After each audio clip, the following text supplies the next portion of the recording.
Okay, back on the starting line. It's coming up to 12:30, where we have the first of the multi-hull starts. These are the small multi-hulls, which is boats up to 28 feet. Dragonflies. You'll have a load of. There's a couple of interesting home-built boats or less conventionally built boats we'll see this year, which we're looking forward to. Obviously, remember the spectators or viewers out there. There aren't nearly as many multi-hull boats as there are monohulls. Yeah. But the nice thing is, there's wind. There's a slight breeze. The boats are moving. There's probably about 3-4 knots of wind now, which will keep the boats moving. The current's still moving, going out of the sound here. Yeah. So we're in for a. I don't know if we're gonna have an exciting. I think we have a dragonfly here. Yeah, there's a dragonfly 25 Sport 25, there, yeah. Which is a nice looking boat. Yeah, isn't with it? an extra high mast on. And yeah, that's right. A swiveling carbon mast, where the mast actually can rotate with the position of the sails. And these boats ideally want to have one of the hulls, the windward hull, out of the water when they're going fast. Small head sail, huge mainsail, and a lot of flying sails. You know, what we call kites, code zeros, and Jenicas, and so on. And we still have the current going east. Yeah, that's right. Still got east current. This is a Farrier 22 racer here. He was with us here last year as well, 415. And these boats are fast, but I've got to say Dragonfly have done a great job of building performance trimarans, multi-hulls. They just are a league of their own. You said that Philip, that this man was sailing around again. Yeah. Is that a typical sailor? They're coming again, or very or is it now I have done it? No, very it was enough for me. I don't know if you the gentleman we talked about in the last start, the Large starts, Henrik Jørgensen. In his Xbox, his X43, nice X43, yeah. He's done some really nice statistics for us that I'll be posting on the internet. You can see the nationality of sailors, how many times boats have sailed, how long the sail, what the average sail time is for them. A lot of really interesting. So you have people who have been in the race since 2012. Well, the only contestant that would have started for the 8th time this year wrote to us yesterday or the day before yesterday and said he had to cancel. Nils Thompson, who's 73 years your old. guy, yeah. That's right, yeah. Yeah. I think it's called elderly. Yeah, not old. No. Yeah, he had to cancel because his daughter was being confirmed. Oh yeah. But it's gonna be nice to see that a lot of the people coming back year after year. 80% of the sailors come back year after year. And there are a few new guys. It's nice. And over 15% are from Germany, you said? About 50%. About 50%. This year, of the 429 boats that had registered and paid and were ready to go this year, 290 of them were German, so it's way over half, which is interesting to see. And it's nice. It's nice because they contribute with a huge amount of volume in the harbour. And without them, a lot of the boats will be quite old. The Danish fleet is comparatively quite old. So the Germans come up here with super new smart boats, and it's just a much bigger country. The sailing community is much bigger, so it's good to see. It's lovely to have them up here. Well, what have we got here? I'm not sure where our cameraman is filming. Up there, a Farrier up there as well. Let's road spin around. It's around 5 minutes to start. That's right. Yeah. Well, actually, it's only 3 minutes to start. Yeah. 3 minutes. I haven't heard any signals for the start yet. I'm sure it's 3. I think it's. There's a whistle there. That's a 4-minute signal. That's a 4-minute signal to start. So how many boats have we got on the line here? Of the small boats, 1, 2, 3. We've got about 8 multi-hull boats in the small class. Quite a few of them that are bearing off, staying up there by the shipyard over there to make sure they don't get pushed over by the current. But it's nice to see that there's some wind for them. They're actually going to be able to scoot across the line. So do you think the multi-hull will beat all the monohulls? Well, they should do. But I mean, there are some. A boat like the X55 or the Landmark 43 or the X43s, they have a huge speed capacity. If they have to beat, I mean, the multi-hulls aren't very good at beating against the wind. They have a lower angle to the wind of the monohulls, so it depends on the course, depends on the average wind. Don't forget, these boats have next to no displacement.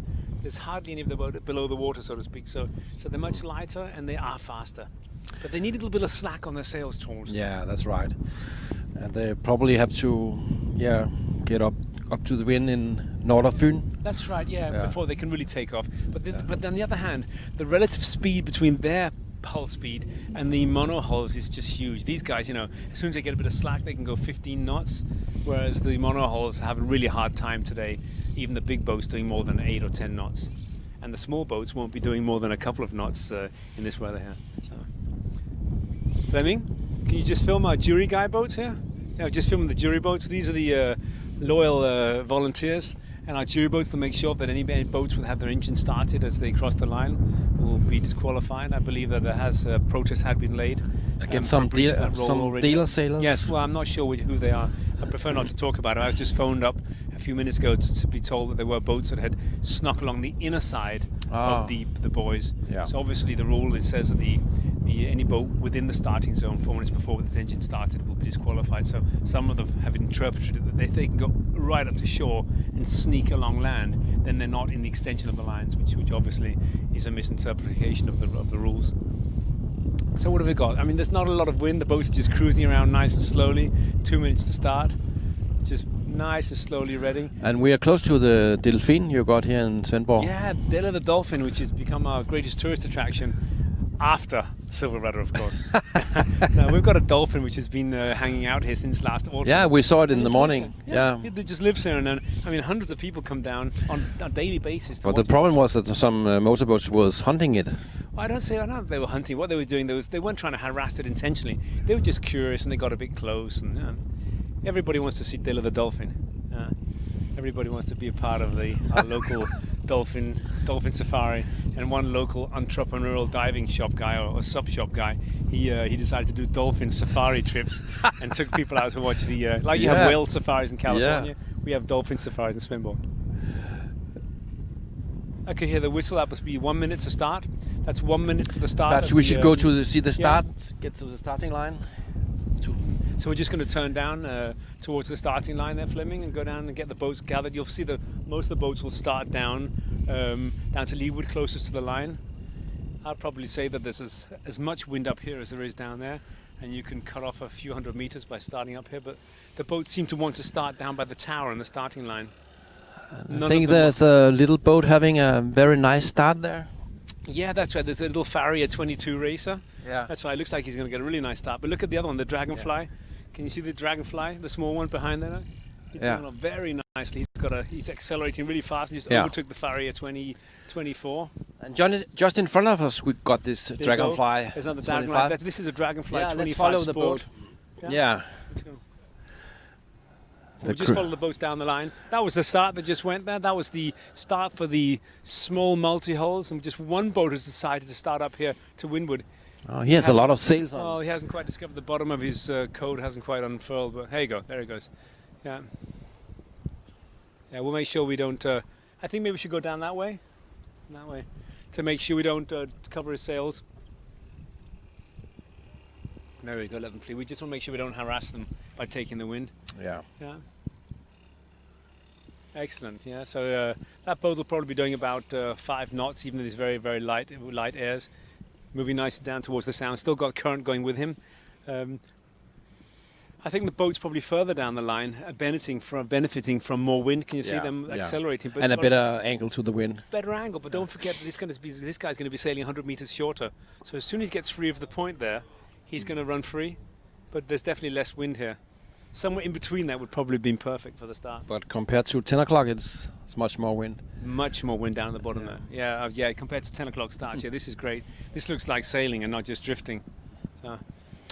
So you hope... Here we go, got the fleet. Do you think we got 70% of the fleet will come into the harbor again? I don't know. Give me half an hour after the last start and I'll check out the weather forecasts. Yeah. Because the weather forecasts are kind of... they've been really, really shifty. I talked to a guy, I made an interview with him. He said that people, they don't have time for sailing around Funen. After 8 hours, they dropped out of a race, the Smile race from Fåborg. That's right. And he didn't understand why people couldn't use more than 8 hours. I don't quite understand that because, I mean, a lot of these people here, people have driven hundreds of kilometers. People have sailed hundreds of miles to get here. I mean, surely it's worth using just a few more hours. Yeah. Be patient, take your time. But you know what? It's a mental thing. When you're on your own, there's nobody there to discuss with, to talk tactics with. So it's very much a mental thing, a mental stamina. How long can I last? How much mental resources do I have? Because in these light winds, nobody's physically, muscle-wise exhausted, but mentally they get exhausted. Yeah.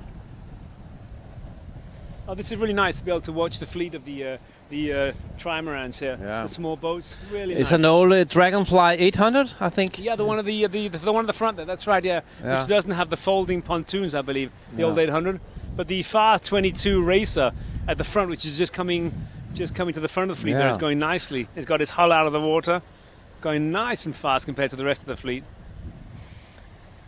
Two boats to windward up here that you can't see on the camera, but you see this shoals? Yeah. Two boats up there. Yeah, that's what you said. No, a bit of a dogfight. They need the wind, as you said. This is probably better tactics down here after all, because there's not enough current up there and there's not enough wind. Yeah. It definitely looks like there's more wind here though, on this side of the course. And when the sailors they are getting into the harbour, there will be no party this year. No, well, we never really have partied or? a lot. I mean, we've always the original concept when Morten Brandt was involved was that there would be a party, but the problem is the spread of time that people came in was just so varied. So we found. I remember the first year I was there, and there was supposed to be a party. I'd been awake for 36 hours. I think my wife enjoyed the party more than I did because I was absolutely goddamn exhausted. Yeah. So I think you're having a beer. Then and I was dead, fell asleep. Yeah. And I literally just crashed. But in this the year bottom of the boat. there's no food or what? There'll be nothing at all. I mean, we had yesterday. What we did is we handed out packed lunch or packed foods for people. Yeah. And people went out to the boats. People sat down at the harbour and ate. There was still a lot of atmosphere. We just didn't want to risk having 300-400 people sitting there together. Like for example, we forbade all entrance of non-sailors into the meeting point. Yeah. So no spectators, no wives and stuff. What about everybody except me standing at the front of the scene, and Mette Hundal wore a mask, which is great. Wow. I mean, people were outstanding. Yeah. People have been. They want this race. They want this race. They don't want the authorities to come and say you can't race because there's corona. I mean, and I want to just express my gratitude to the sailors and everybody. Yeah. You've been absolutely hugely kind to take care of us and to help take care of you. So thanks for that. But out here on the water, there's no problem with corona. No, that's right. To and be especially with one person on the boat. I think there's more risk of you contaminating me than the racers contaminating each other. Yeah. It's great. I can't see any reason at all why we shouldn't race. And that's wow, now they got the wind here. Yeah, that's right. Yeah. So you know this guy? No, unfortunately I don't know him. But I remember he was here last year in this Farrier 22 race. It's a fast little boat. He looks very competitive. Yeah. He looks like he knows what he's doing. Yeah. It's good to see that. But he's got a lot more wind, just like Martin Meridian in his Landmark 40. He got wind right here. The good thing is though.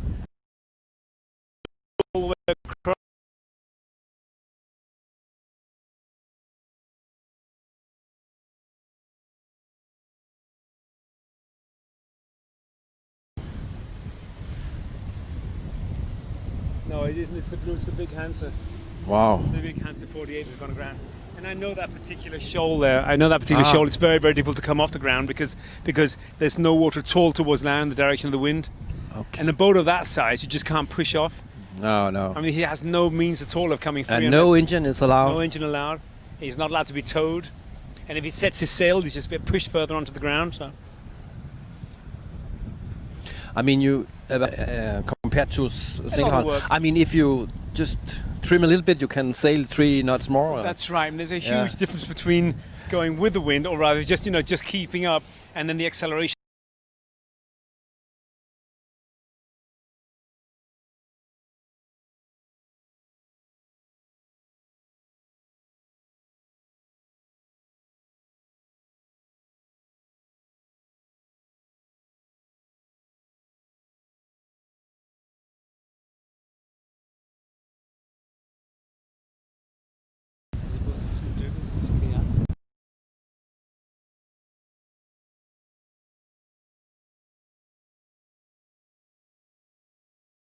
An X332 coming towards us here. Oh, nice boat. You like that?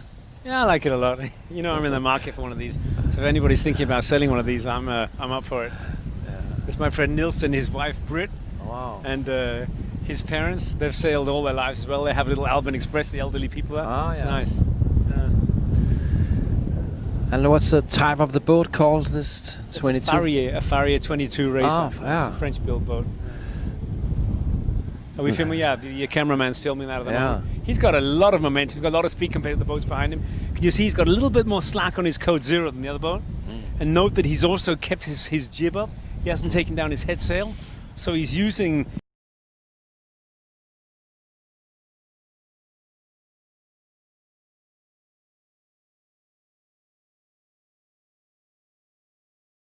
Yeah. Wow, I would like to stay live there. Yeah, I don't blame you. What do you pay for a house I there? don't know. I've got a friend that lives in the house with the black roof there, the slanting roof. Whoa. And I'd say those houses are probably about 8 million kroner, probably about €1 million. Wow. But compared to living in a major city where you pay that for a 3-bedroom flat, this is pretty good. I mean, the houses here are absolutely unique, and the view here is absolutely stupendous. Yeah. Fleming, perhaps you also, when we pass this house, you could film up here. Wow. Because this has got to be the best advertisement for our look at this house. And what's the price for that one? That's not for sale. I'm sure you trolls. Okay. But isn't this beautiful? And this has got to be my favorite place on earth. Yeah. 2 million euros for that? Or what? No, no way. That's not enough. Wow. I mean, there's nowhere on earth that looks like and that. your own bridge? Your own boat bridge, your own house and guest house at the back. That's where you put your mother-in-law who lives at the back. There, if you can't stand her living in the house. Yeah. Okay, Fleming, let's move back to the back to sailing. The farrier here is having a real struggle because the wind direction has changed a bit. So he's had to bear away from the wind to maintain momentum. And it looks like the big Diller has come free of the ground. I don't know if he's been helped by the search and rescue boat there. Oh, yeah. So I'm not sure. Let's hope not.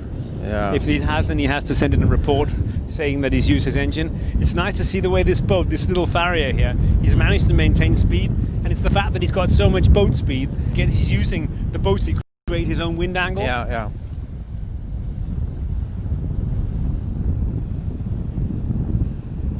Okay, perhaps we should turn around and start heading back towards the start. 20 minutes to the start of the large multi-hulls.